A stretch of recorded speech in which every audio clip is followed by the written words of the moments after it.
It's a great joy and honor and privilege for me to be here, and I thank you for that most gracious introduction. My time clock is at 0:37, and I shall be speaking to you for 45 minutes exactly. We are speaking about the power of visions, and I have subtitled this the template, the veritable template of life.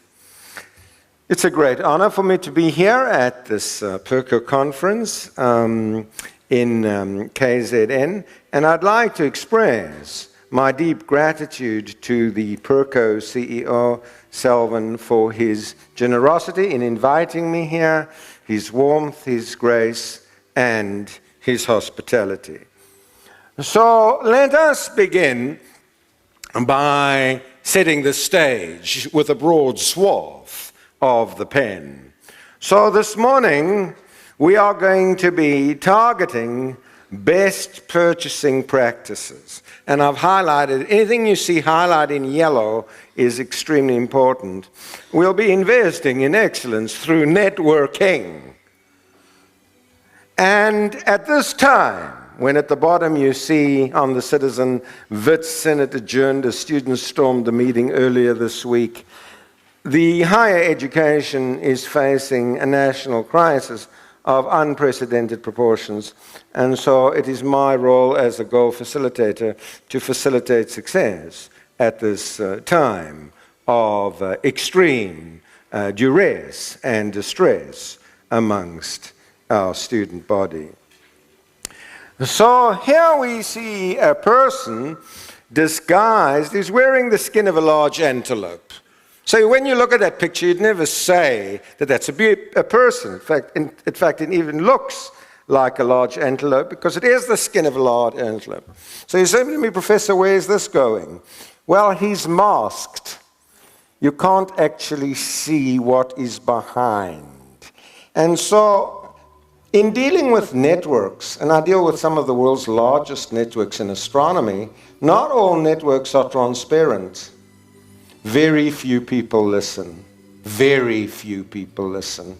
And I believe in the world of procurement, if you talk past one another, you're dead.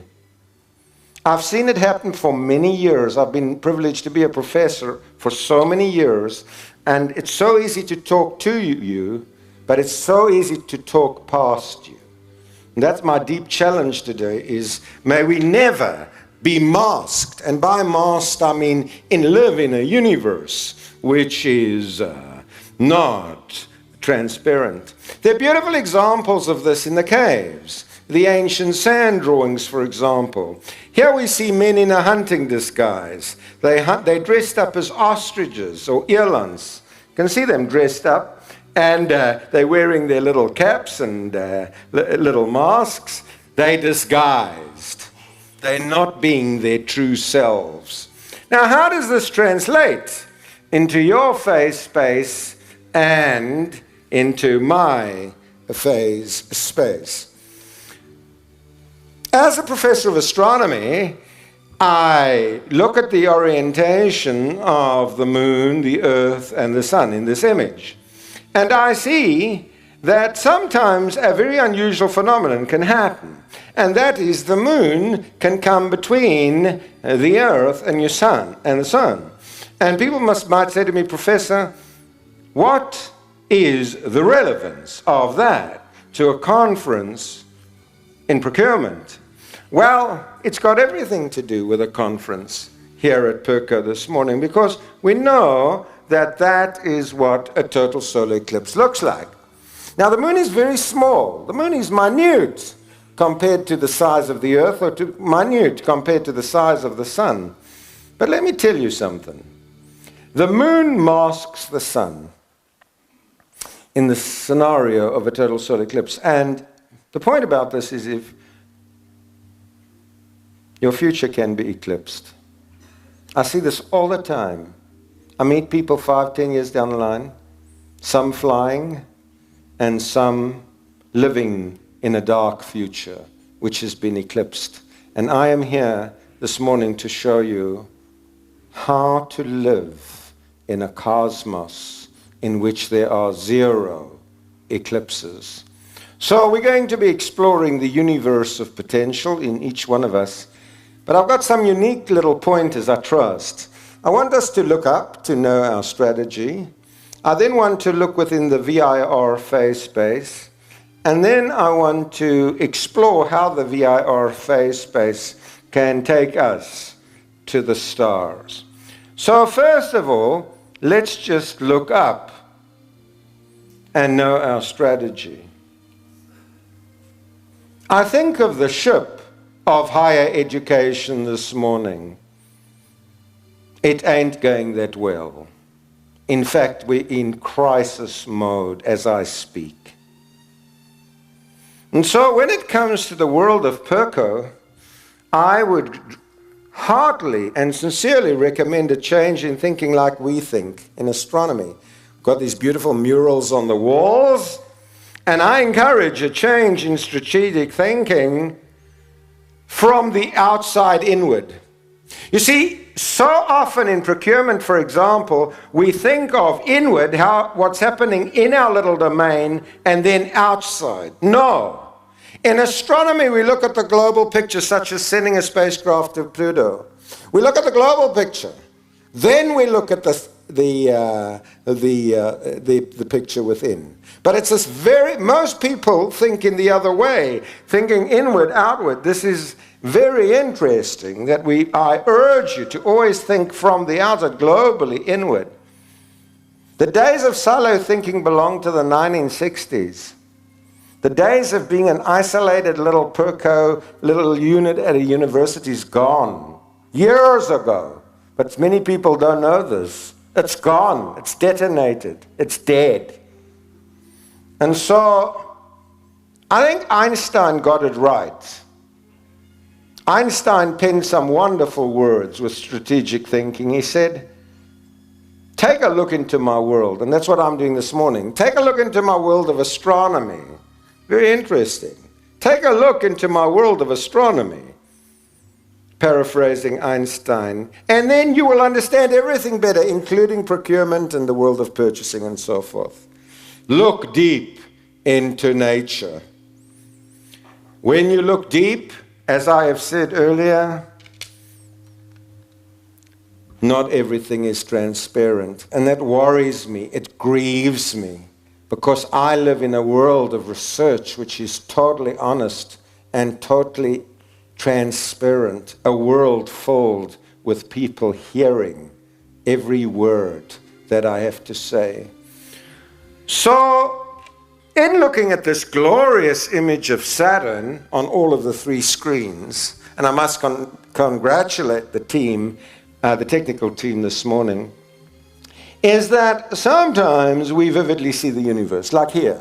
We vividly see Saturn in all its glory and in all its splendor, its vividness, par excellence, its beauty. Whenever I look at Saturn through the eyes of the Cassini spacecraft, for example, I sit back and I look at these images on the screen and I just am filled with a sense of, wow, that is just simply awesome. I realize, of course, a sense of scale is arrowed there. That little pixel arrowed is the Earth. But nevertheless, there are many, many astronomical objects which we see very clearly.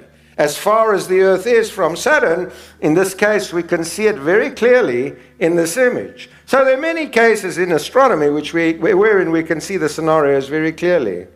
But there are other times when we don't, when our strategies are not that clear to us. And that's why, like in a valley filled with mist or fog or so on, we need to understand the significance of a book I wrote, which is published in New York, called Shrouds of the Night.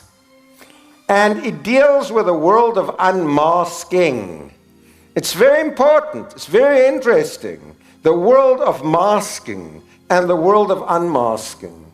You know, I'm a professor also of cosmic stardust, the stuff of which you are made, carbon-based stardust. I've devoted more than 20 years or more to researching. My research has been featured on the cover of Nature twice.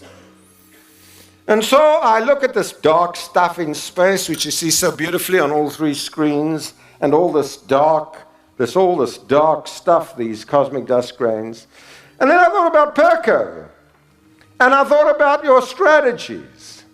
And I thought about that your strategies might be clear this morning, but they might be obscured. They might be masked, like you see over here. They might not be in this world of transparency in which you and I live. You know, this is a hotly debated topic in terms of masking. Do we decentralize or do we centralize? I've seen torpedoes, or I've wanted to put torpedoes sometimes in scenarios where things are so centralized that alles is op die spoor, like in Spoornet. Alles, you've got this rule to follow, and then you've got that rule to follow, and nobody's worried that I'm about to publish a paper in Nature. Prof, you need 6 signatures, and it's got to be done A, B, C, D, E, and E is on holiday in Hawaii, and A is having a baby, and B is having diarrhea, and so on. Now, you've got to get rid of this. You've got to give us latitude. As a professor who's been involved in research for all these years, decentralize. The days of Spoornet are spoord. Hulle is weg. They're gone. I'm a professor. If I want something, why must I wait until the centralized ivory tower can be reached in all its splendor and heavenly glory? Why? Come on. 2015, guys. Amen. Sounds like I'm preaching. Well, I can do that too if the chairman gives me latitude. But you know, I think of this cosmic stardust again, and the whole idea of this is you look at it is, you know, what I'm trying to say is I've learned in the universe that there's so much which gets shrouded, which gets covered, like in this ivory tower I've described. It's shrouded. It should not be shrouded. It should be like here. It should be like here. It should be transparent. You know, this is what decentralization is about. I see 100,000 million stars. Listen to me. I see 100,000 million stars. If you had to count one star per second, it would take you 2,500 years to count them all. So glad the photographer's not using flash, he's using his head. Because if he uses flash, he'd get a white screen. So, you've got 100,000 million stars. Every star's a star, born to shine. This one might need an electron microscope. This one over here might need something else. But whatever they need, allow us the freedom. Give us freedom to be. I feel like Mr. Mandela this morning, but in a different sense. And so a reasonable question is, being so small in such a vast ship, surely I'm insignificant. Well, I often feel that way with procurement, surely. But the point is, how did the procurers feel? How did the people on the ship feel? I have to ask this question. Now, the point really is this. A person, said Dr. Seuss, is a person, no matter how small. Treat those you serve as such. Treat those you serve as such. A person is a person, no matter how small their request is. Amen. I never knew I'd be preaching here this morning. I thought I was in a regular meeting. Perko. But you're getting me going and fired up. The size of the earth is terribly small compared to a flame on the sun. You can see here one flame on the sun, 40 earths high. It's awesome. It's gargantuan. But again, I come to this image. There's the earth at upper right, and the moon and this flame. But again, we get to this scenario which I've described. What's the question mark? The question mark is, in navigating the future, many of you will suffer solar eclipses in your mental phase space. In your mental phase space. Let me give you examples. I've met people with egos so big that the universe isn't large enough to contain them.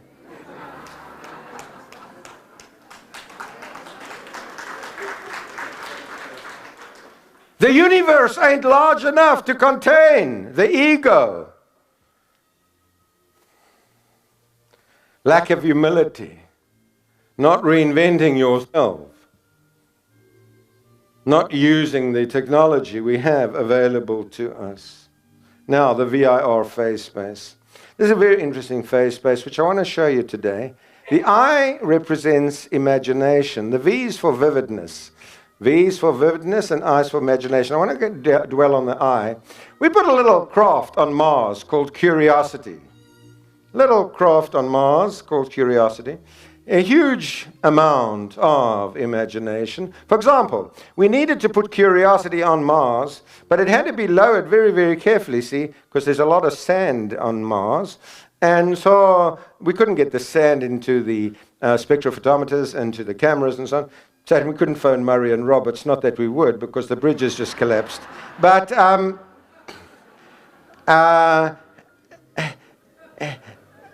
yeah. So the pause is a pregnant pause. So we designed a sky crane. We designed a crane. Lots of imagination. And, with these amazing robotic craft, we are able to take photographs of the Martian surface, such as that. But, in looking at the audience here at Purco today, that's the team size involved in the mission. I've always said this. True success doesn't count on the number of people you've got. It counts on the quality. It depends on the quality of the people. Thank you. I like that. I like the fact that you're feeling the same way I'm feeling. Listen to me. I'm a professor.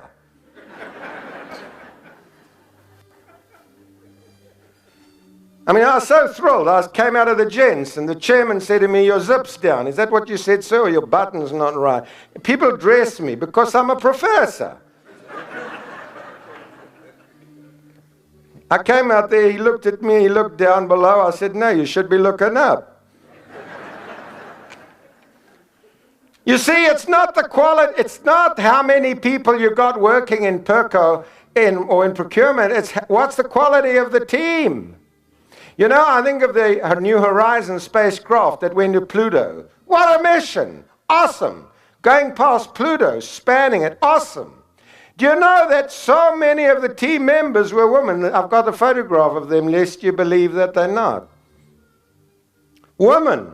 And what's the story about this? Interesting. They adapted themselves to having limited budget, but they added value for money. And that's so neat. With the New Horizons spacecraft, is that they added value for money. But one thing that struck me with all of this was this picture of Alice Bauman. Now, when I saw this, it just reminded me, how often does it happen that University A speaks to University B? And yet, Alice here is part of a giant global team, and they're speaking to each other. As someone who's published in Nature several times, who's been a visiting professor at Harvard and many other institutes, I say to you, speak to one another. Speak to one another and detonate any spoornet mentality. Now I'm getting a little hot onto the topic of looking at how VIR takes us to the stars. All right, now, this is just a little quote for you to put in your back pocket, if you've got one, otherwise your front pocket. The real voyage of discovery consists not in seeking new landscapes, but in having new eyes, and that's needed in today's ship with higher education and procurement. The real voyage of discovery. So let's have a look. So John Templeton said, successful investing requires an open mind. He was the greatest global stock picker of the century. And let me give you an example of an open mind, and one over closed. I'm flying to Australia. I'm trying to book an air ticket as I talk to you. It's like being in labor. It's like being in labor this morning. In the toilet, I was still arguing with the MD of the travel agent, just trying to make him think logically. It's painful. It's like having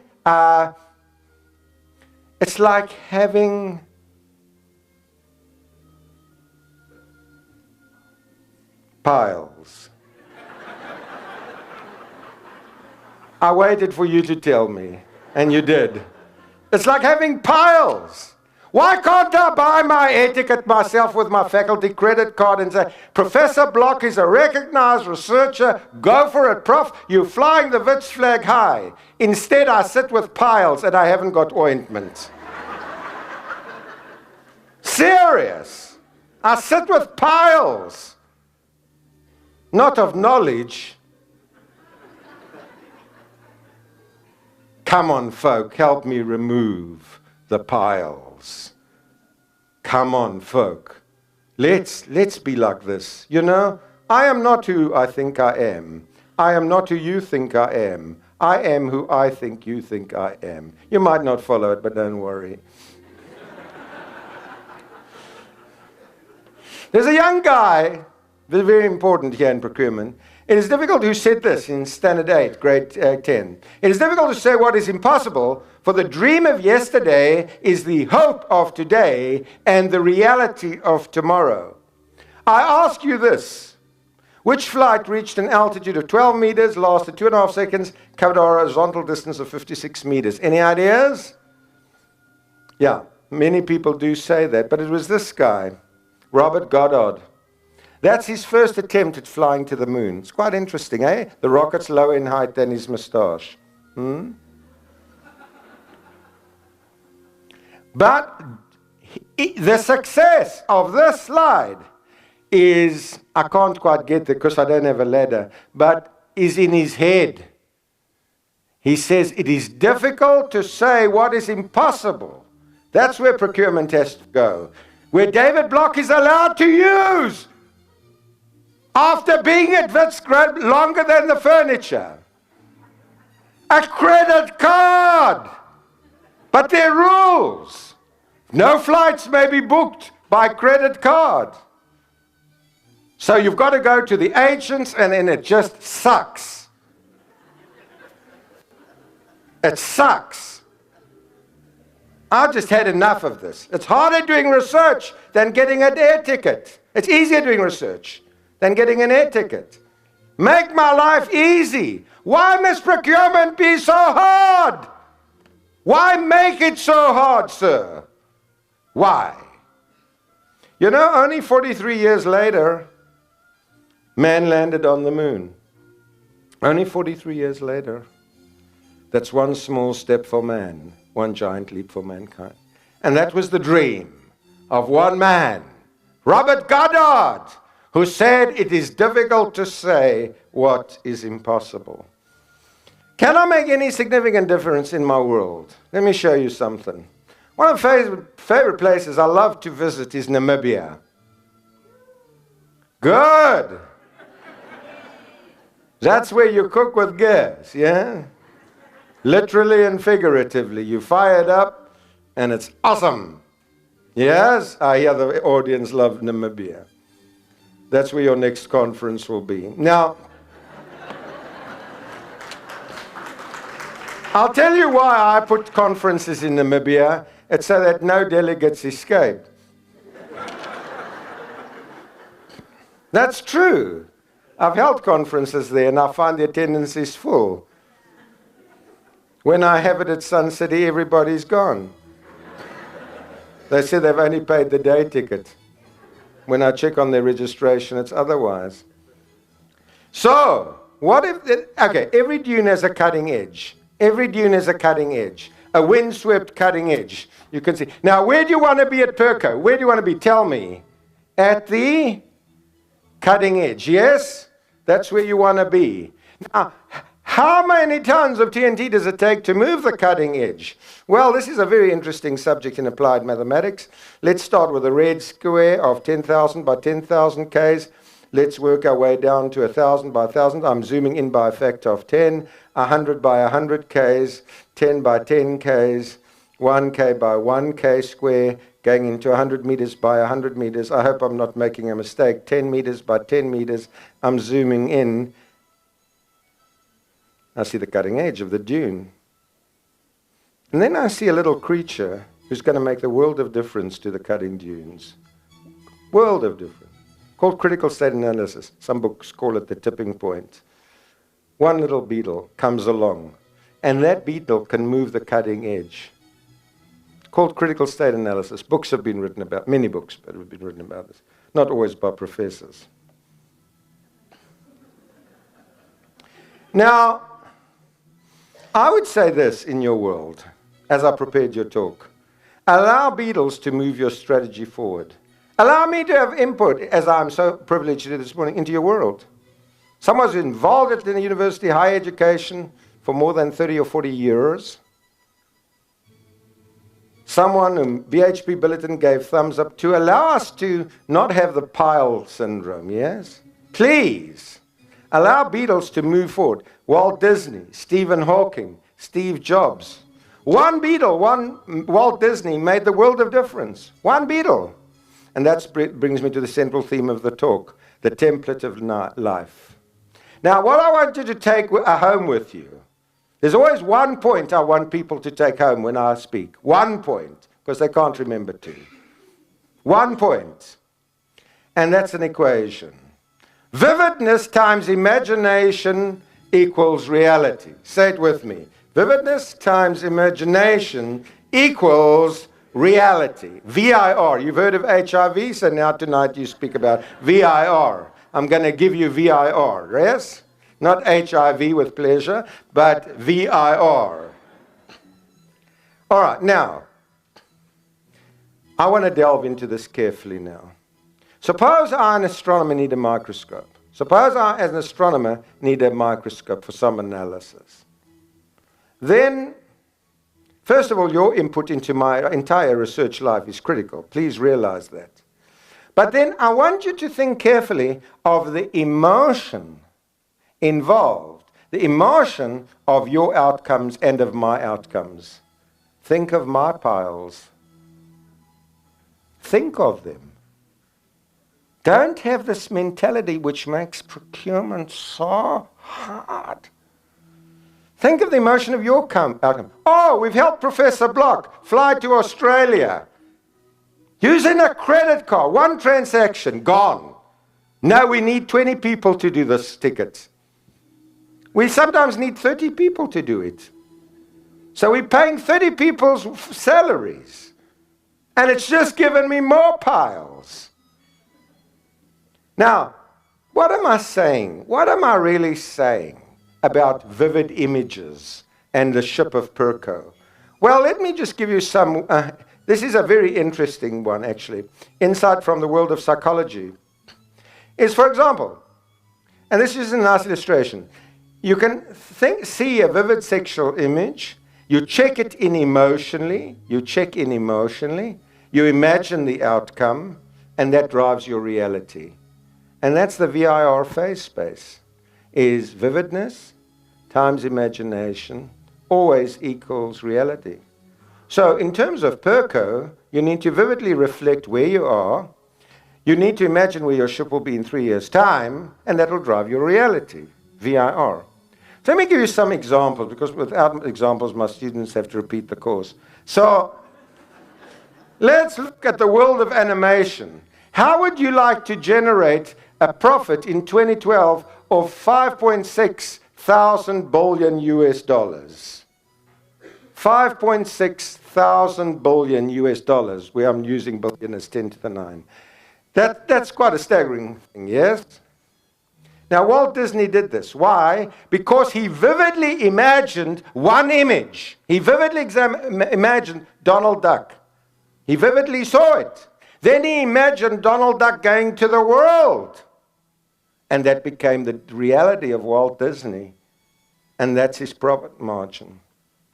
I think of another man who thinks, really thinks, but he can't talk or walk or feed himself or dress himself or brush his teeth. Who am I talking about? Yes, very good. Our next speaker's got it right on target. Stephen Hawking. There we chilling together. Yes? We chilling while we can't book our air tickets. We chilling. It's on world stage. And I've got to worry that this invoice I'm processing for a book purchase has not got a certain form attached to it with 5 signatories. While I'm meeting Stephen Hawking, I have to spend my life fighting the system. And it's not the system Mandela fought for. So, that was awesome. Yes, I was the only scientist to accompany Stephen Hawking to meet Nelson Mandela. And that takes me to the next slide. Lessons from the life of Mr. Mandela. Does VIR apply to what he did for us? Sure. He vividly saw where he was. He vividly reflected where he was. He imagined where he would be, using what tools? Tools of integrity, of listening, of humility, of daily discipline. And that drove his... Now you might say to me, Prof, you're sucking this out of your thumb. You might say to me, Prof, you're reading this from a book. I get my knowledge firsthand. If I say I've met Stephen Hawking, I've met him because I'm a professor. I'm not a motivational speaker. I speak the truth.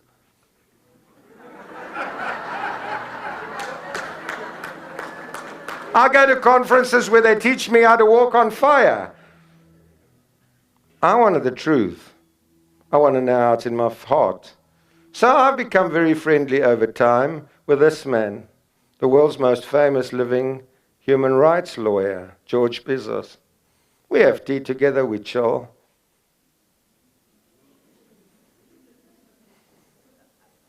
He sees how many pals I have and he lets me sit on cushions. Ek is gatvol, vragties. I'm serious. This procurement thing sucks. Really, guys, you need to change. I'm not saying all of you, but George just told me, and I've been with Mandela several times, is that, it was always that lovely smile. There's a picture we were together, and I've excluded myself for reasons of humility. But the point is that, this, that VIR applied. He vividly saw where he was, he imagined where he wanted to be, and the rest became reality. So, I travel a lot. I've spoken 4 times this week in different places. And so, I go around to schools especially, and I want them to be filled with VIR. I want them to be the leaders of tomorrow. I really do. And so they tell me where they are now. I help them imagine where they must be in 5 or 10 years' time. And the rest is history. I just shared before I came onto the podium a story of me lecturing at the University in Fort Hare in 1982. There was a young guy there. Young guy, just like this. Young guy. And I mentored him. And he lived in a shack. He had to work out, when the rains came in Alice, where to put the next rocks so that he shouldn't flood it. I mean, he didn't have 200 rand to go into East London. I can take out my phone, but I won't. But I could, but I won't. But here it is, if you want to see it. Okay? Now, on this phone is the direct cell phone, the direct push button, a red button. It's a red direct button to the chairman of Investec Bank International. And he was there in 1982. And he's never forgotten me. He always says, Prof, and then he stops. The rest is unsaid. You see, I'm born to encourage our leaders of tomorrow. But as they do go into higher education, make their lives easy in terms of procurement, and not what I have experienced. You know, I keep on saying to you and thinking this morning, if I do this, what will be the outcome in reality? What will be the outcome if I do this? Is there no way we can make Professor Block's life easier?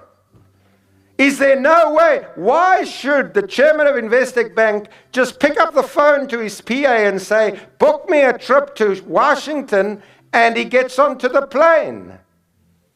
And I have to do 4 months of work to get onto the plane. And he's going first class, and I'm outside the window in the toilet area. Why? Why? I'm worked up emotionally, and rightly so, because vividness times imagination is your reality. So, where does that leave you this morning? Check in emotionally as to what vivid images, what vivid work images you are thinking about. Check in. My microscope, or my hotel accommodation in Australia, or yours, or wherever you are so vital. It's a pivotal point in a university or in a higher education to motivate people, to help, not to retard the processes of research. That's my deepest desire. And images evoke those deepest desires. Vividness times imagination is reality. Ride your wave. But when you ride your wave, listen to me. When you ride your wave, have you ever given thought to the currents? I'm also a professor who studies Kolmogorov turbulence. I also study active and conformally active symmetries in metrically automorphic spacetimes, admitting linear collineations. Don't worry if it's gone over your head. But one thing I want to tell you, listen to me. One thing I want to tell you is, what is drawing you out to sea? Have you ever thought of the rip currents? You know, you see this guy surfing here, it looks so cool. If you speak to a surfer, the first thing they'll tell you before they go out there and negotiate the swell and ride the wave is, what currents are drawing you back to sea? And it's very important, is ride your Perco wave, but be careful. Because in Hawaii, you get these signs. Do not go near the water. Unseen currents. Unseen. You don't see them. All we see is this. We want to ride the wave. There's some very negative currents, which can pull one right out to sea. And the ship is then stranded. Even Vivaldi, if you listen to the music, is suffering from a moment of pause and quietness. Listen. And contemplation. Give me the music a little up. Because it's the currents. Yes, there we go. You can feel it in the bosom. The contemplation. The currents. The swell. The surfing. Listen, Vivaldi's moving. I think of your world of pricing, profits, service, benefits, and added value. People say we've come so far since Galileo. No, we haven't. Galileo said, I'm the center of the... Galileo lived in a time when everybody believed, what? That they were the center of the universe. Yes? And nothing's changed. Nothing's changed. We're still the center of the universe, apparently. Now it's the world of selfies. First it was this. And everywhere I went in Venice, I've just returned from Venice, a taxi cost me 200 euros, which is 300 rand, one way. And I had no option to take the taxi because there were no cars. But selfies. It's the world of the self. It's the world of the ego. It's the world of me. And you've got to go past that world of me. As I conclude, a professor must sum up the vital points. Give me Vivaldi now. Vividness means increase the volume.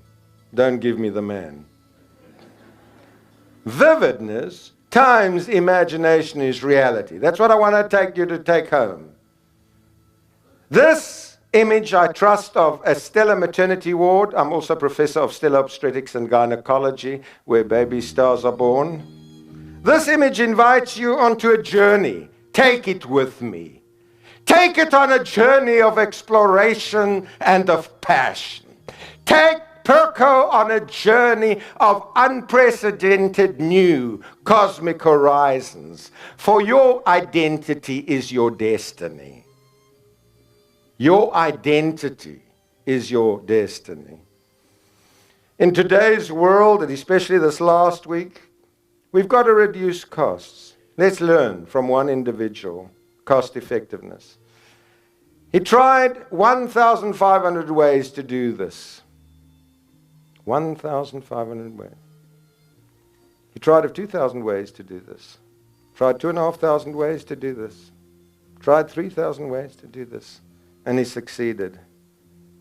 Thomas Alva Edison, who tested it 3,000 times before he got it right to have a light bulb which was cost effective.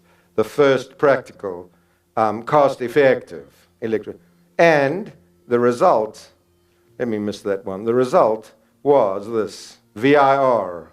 He lit up the world. He visualized one light bulb. He imagined the world being lit up by the light bulb. And the reality is that we can switch on a light today. Ladies and gentlemen, at this Perko conference, allow me to say this in the last 40 seconds. The focus is extraordinary, but if your VIR key is not right, you get up with that logo. Somewhat perturbed in space and time. Not looking quite as it should, right?